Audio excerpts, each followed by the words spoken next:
Have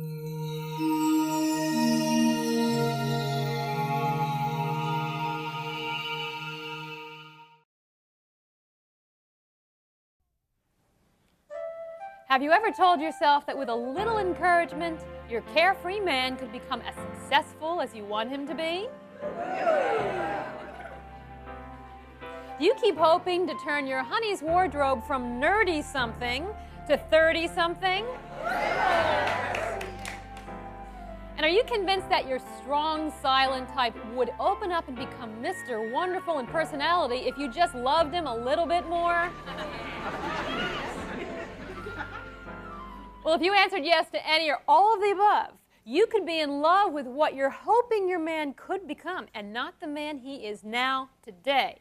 I'm Barbara De Angelis, and just ahead, we're going to find out how falling in love with your man's potential keeps you from developing your own, and what you can do to kick the habit if you are a rescue-holic. And you're going to meet a woman who tried to get her boyfriend to finish college, listen to this, by going back to school with him even though she already had her degree. That's all next.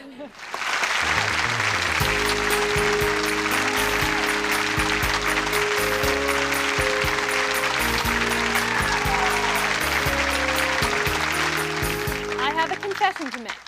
I am a recovering rescue-holic. That's right. Don't laugh. That's right. For many years, I'd find a man who needed fixing up, and I'd proceed and try to change him. If he were disorganized, I'd try to organize him. If he was emotionally shut down, I'd try to open him up. I'd give him my love, my energy, even my money, and I tell myself if I just try hard enough, if I just love him enough, he's going to change. The truth is, I wasn't in a relationship. I was working on a project. I wasn't in love with the man as he actually was. I was in love with his potential. Now, I'm sharing this because I know there are a lot of you rescue-holics out there and here in the studio today. And throughout today's show, I'm going to be giving you a list of rescue-holic warning signs. Here's number 1 and number 2. See if you can relate to these. Number 1, you tell yourself that your man just needs a little more time to get himself together, but you do this every few months for years. Number 2, you tell yourself no one has ever really loved him enough. That's the reason he's the way he is, right? However, I'm going to be the one to do it, and with my love, he's going to change. Today we're talking about why we fall in love with a man's potential and how we use it to avoid our own lives. Oh, I can relate to this. Does this sound familiar to anybody here? Rescue-holics, yes? Years turned into 10 years, and when I met him, I liked him a lot, and I was sure that I would like him even more if he were just a little bit more emotionally open. And not only that, he'd like himself better. So, even though he didn't know it. Oh, no, right. He wasn't aware. I had all the answers. So that was a 10-year project that I did, and it just ended 4 months ago. And I'm not even sure I know anymore how to do relationship without fixing. And I was sure that, well, it turned into if I could fix myself and make myself better, then I could make him better too. And it turned into a vicious circle where I just kept fixing everything. And then things really didn't work. Now let me ask you a question. Yeah. You knew that you wanted all these changes. Mm-hmm. Did you discuss these with him? Mm-hmm. Right. Did he say, oh yes, I'm interested in becoming that person as well? Sometimes. Right. Sometimes he'd dangle the carrot. Like maybe a little bit. All right. But now you look back. Do you see warning signs basically that said he was not interested in becoming that person? Absolutely. That it was your agenda, absolutely. Not his. And eventually he started even saying to me, I don't think I'm what you want. But I couldn't even hear that. Right, and you try to talk him out of it, right? No, you're exactly what I want.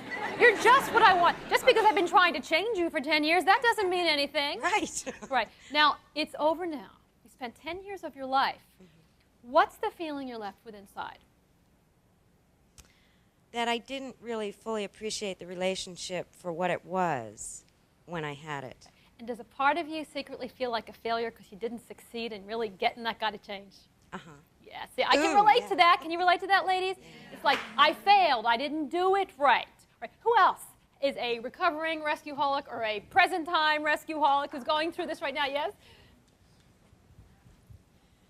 I went through a similar thing, and I was convinced if I could be a good enough communicator, if I could be loving enough, if I could be open enough and let him feel comfortable enough and trust me enough, that he would open up and share his heart and soul. And I tried, and I was the best communicator, that it didn't work. And finally, after about a year of therapy, I discovered that I was expecting something from him that he wasn't able or willing to give me. And he said to me, Linda, I love myself the way I am. Just accept it. And I couldn't do it. All right. So what did you want him to be that he was not? I wanted him to communicate in a way that I thought was communication. I couldn't appreciate the way that he did communicate.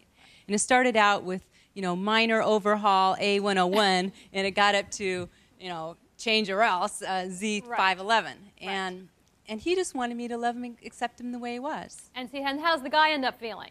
He ends up feeling like, you don't love me the way I am. You're trying to change me. Stop pressuring me. Then they resist even more. Then you push even more, right? Any guys been in this situation with women who, yes? You can get up there. Yes, I can relate to that. In more times than one, I've been told I should change my hair, improve my wardrobe, get organized. And it kind of burns me up, I feel that I'm a fairly nice guy. What's the problem? All right, now, is this by a particular woman, by all the women you've been with, someone you're with now? Pretty much all of the above.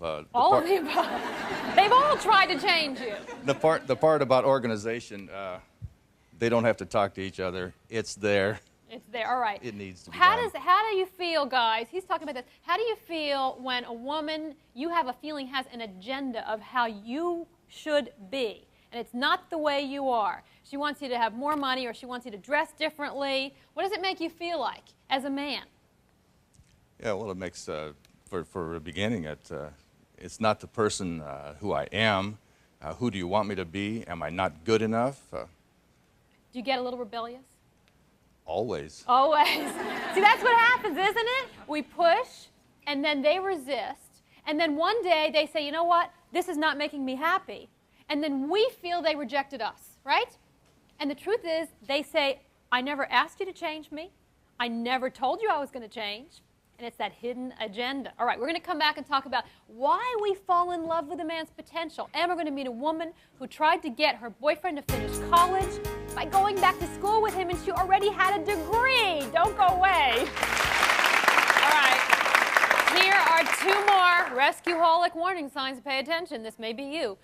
Number one, you feel like everybody else misunderstands your man, that only you know the real person inside of him. Oh. Next, you make excuses to your friends and your family and even to yourself about your man's behavior or life. Yeah. Can you relate to that? All right. Where's Natalie? Where's the what? Yes, hi. I want to hear this story. Could you stand up? Want to give her a mic? Well, it wasn't that big of a deal in the beginning, I didn't think, but I was dating a man, and he had a sports scholarship for 5 years, so he was so close to finishing school. I thought that, he would benefit, and he would be so much happier, he would feel so much more complete if he finished. And nothing was motivating him to do it, so I thought, well, I'll do it with him, kind of like dieting, like if you do it with your friends, it's better. And he just did not want to do that. So you said, I will go back to school with you. Yes. I will take the classes with you. Yes. I will help you through it. Yes. Well, they were art classes, so I thought that'd be interesting. All right. And I just take them for audit, All right. But you already had a degree. Yes. I was already done. So you're already finished. I liked school. Oh, see, listen to this. Listen to this. I like school. I'm willing to sacrifice a part of my life. Yes. Right. What finally woke you up and said, wait a minute, I'm more motivated about him than he is? I think it was just that he did not want to do that at all, and I realized I wasn't doing anything I wanted to do. Right. And so I kept telling my friends, well, he's switching from job to job because, he wants to go back to school. Those excuses we heard about. Yeah. Yes, exactly. So. Anyone relate to this? Yes, yes. Yeah, my boyfriend, he was this great architect I work with in this office. I was a designer, and I saw him at work. He was so efficient. He spoke well. He was articulate, and we ended up living together after 3 months of knowing each other. He got home, and he was a total blob. He wouldn't do anything, and I kept saying, oh, but he's going to be a great architect, and all I could think of was the house he was going to build us, and then I was going to design it, and so on and so forth. And he just was not the person that I saw at work. And I also made excuses for him to my family. You know, my parents are going, well, God, he doesn't seem very motivated. And I'm going, oh, no, but he is. He works really hard at work, and, you know, he's working all night long, and so on and so forth. So how long did that relationship last? It lasted about 6 months. Okay. During that 6 months, when you're focusing, okay, like she was, on motivating him and supporting him and building up his self-esteem, what's happening to you? What's happening to your career? Oh, I'm just putting my whole career aside. I've given up all my hopes and dreams of being a designer on my own. I was already successful within an office. But I put aside everything for him, and I kept working on him. I kept saying, well, you know, I'm going to help him get organized. I'm going to help him with his money problems. I mean, the whole bit. And I felt parts of me just like really getting torn away. And I didn't, at the end of that relationship, I did not know who I was anymore.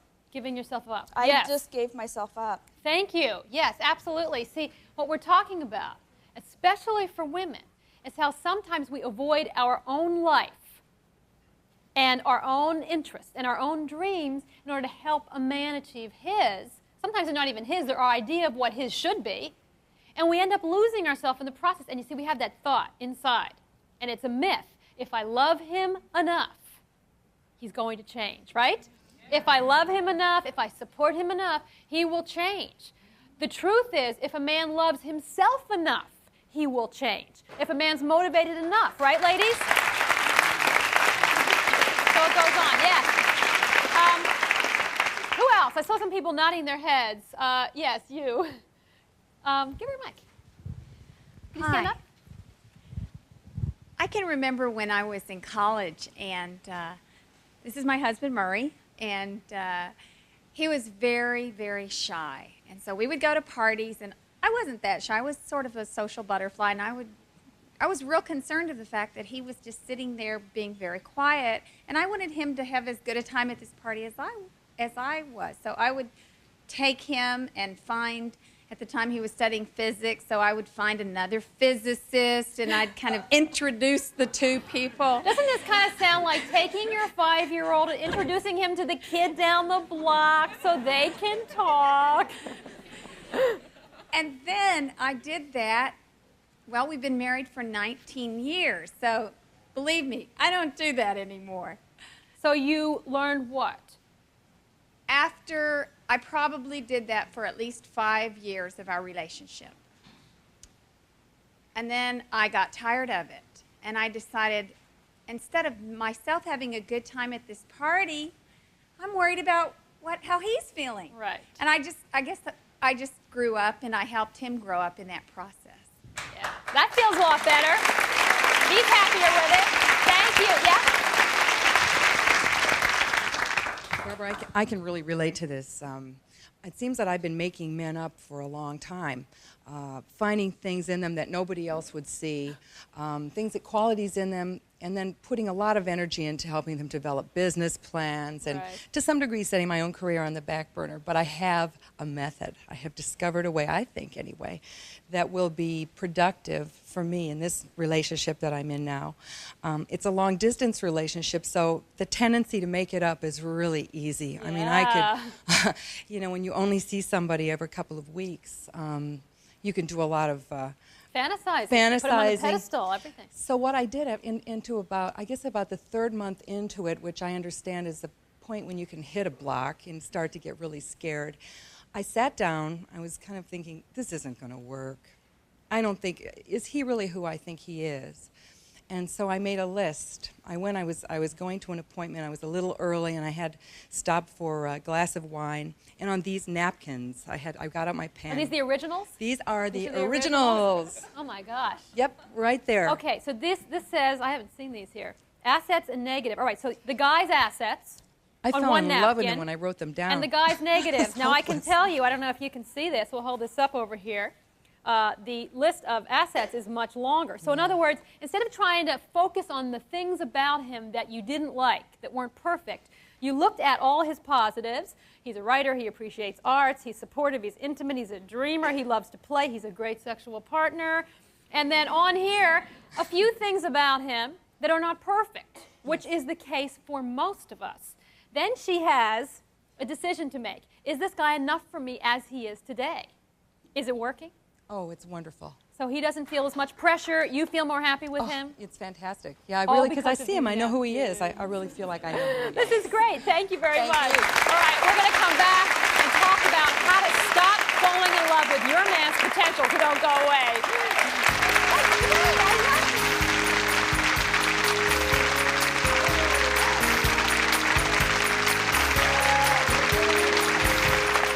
All right, here are 2 more rescueholic warning signs. Number 5, you can convince yourself that even though you're not feeling loved enough, it's still worth staying in the relationship for something or other. You can relate to that. And number 6, you feel that you can't give up on this guy because it's only going to make him feel more worthless about himself. And that wouldn't be very nice, would it? These are the excuses we make for avoiding our own potential and working on someone else's. Is there anyone going through this right now who is in this process? Yes? I'm right now in the process of getting divorced. I'm separated. And when I first met my husband, I saw these wonderful things in him, and he was closed and quiet, and I thought that I'd make a difference and open him up, and he has opened up. And I've continuously tried to change him, and I finally got to the point that I said, this is it, no more. This is driving me crazy. So when I left, and which was last August, and I've started seeing him again recently, I really have started this process of just letting him be as he is. Is he enough for you? No. And Is that okay with you to accept? that's what I'm struggling with right now, because I still love him. I still can, we still really care about one another. But see, love is not enough. Love is not enough to make a relationship work. You need compatibility. And as a woman, and I can speak for things I've gone through too, the one thing women need with a man is you need to respect the guy you're with, don't you? You need to be able to look up to him. And if you don't feel that way, it doesn't matter how much is there. So you're basically saying you've changed, you've grown, but I'm going 100 miles an hour, you're going 50 miles an hour, and it's not enough. And coming to peace with that has to be okay. It also means looking at what you're avoiding inside yourself. Here are some solutions that, for you, I think will help. And where's CJ? We started out with you, the 10 years with a guy, and you're starting to date again now. And it's obviously scary. Am I going to do the same thing? And this is for any women, all right? First of all, focus your creative energies on your life, your career, your dreams, or your hobbies. Make a list of plans, things that you have always wanted to do. Stick to your schedule. So if your boyfriend or somebody calls you up and says, I need help with this, and you already had scheduled you were going to work out or you were going to volunteer your time, say, I'm sorry, on my calendar it says I'm doing this, and I have to take care of me first. And next, find a man who wants to take responsibility for fixing himself, and make sure he says, these are my dreams. This is the man I'm becoming, so that you don't go in there and play mommy and try to fix him up. All right? Stay with us. We have more. Well,